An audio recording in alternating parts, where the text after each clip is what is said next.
কত বড় নির্লজ্জ দেখেন। এখনো পর্যন্ত ইন্ডিয়াতে গিয়া পালায়া ফোন কলে বলে মানুষ মারা যাবে এই জন্য আমি চলে আসছি।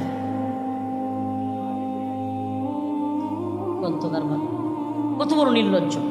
মানুষ মরে যাবে এই জন্য কি করছে, চলে আসছে। তো শত শত ছাত্র যে মারলো এটি কেরাম আসছে। আস্তাগফিরুল্লাহ।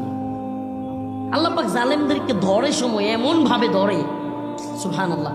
কেউ কল্পনা করতে পারছেন এভাবে ধরবে? কল্পনাও করতে পারছেন? কিন্তু আমার বিশ্বাস ছিল, আল্লাহ আমার বিশ্বাস ছিল, ফালা তাহসাবান্নাল্লাহা গাফিলান আম্মা ইয়ামালুয যালিমুন। আল্লাহ বলছেন ফালা তাহসাবান্নাল্লাহা গাফিলান। আল্লাহ পাক বলেন জালেমরা যেন জুলুমের ব্যাপারে আমারে গাফেল না মনে করে। আল্লাহ কি গাফেল? গুড়ি তো ছেড়ে দিছে কিন্তু সুতা কোথায়?